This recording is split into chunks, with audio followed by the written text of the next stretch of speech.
Senador Magno Malta. Agradeço, Vossa Excelência. Senhor presidente, mais uma vez, senador Benedito, revelar o meu procedimento ou a minha capacidade de não entender as coisas, senador Zé Medeiros.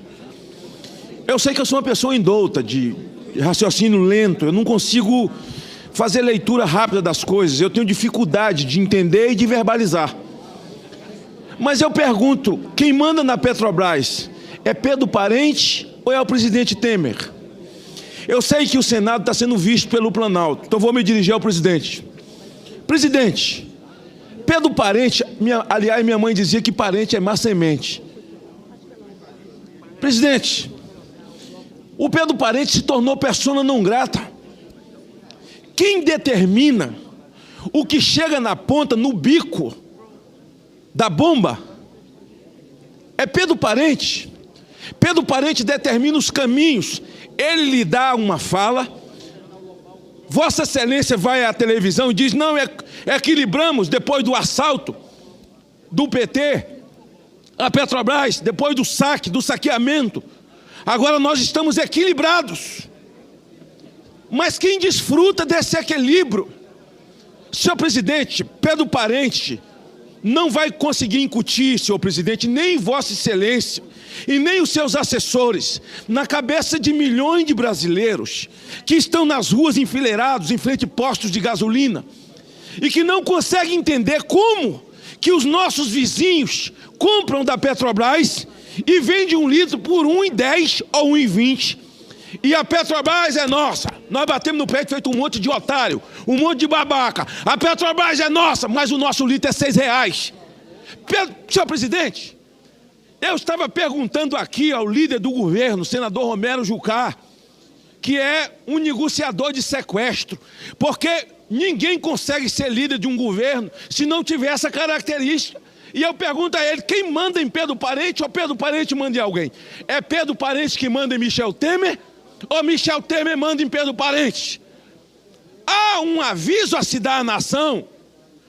O problema desse país é corrupção, é assalto, é dinheiro roubado, é parar de roubar que pode baixar todas as coisas. É preciso, como se discutiu no Colégio de Líderes, que os governadores sejam chamados para discussão, porque o nosso problema é de carga tributária. O Brasil não tem a maior carga tributária do mundo, é mentira.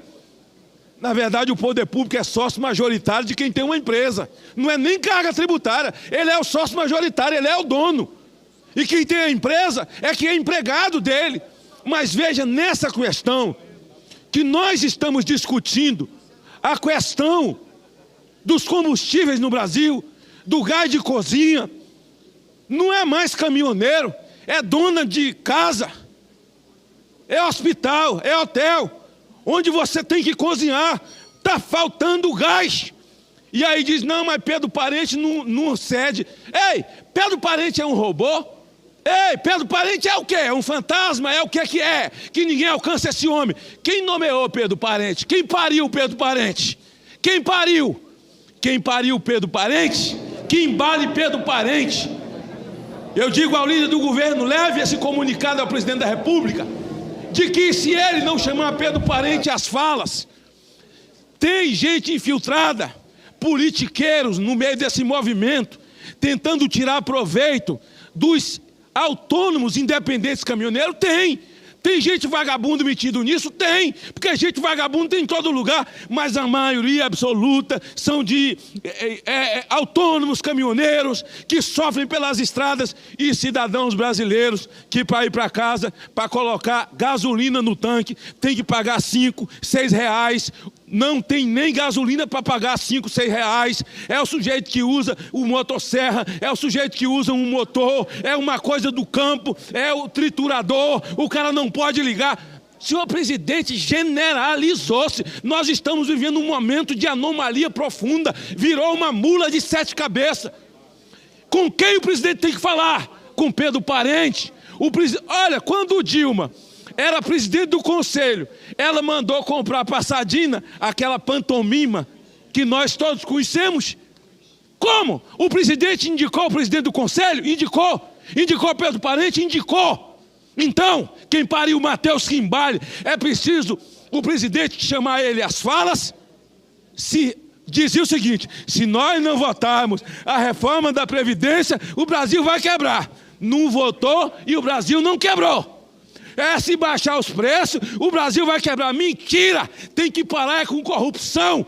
Pode baixar os preços sim, que o Brasil não vai quebrar. E isso é responsabilidade do presidente da República.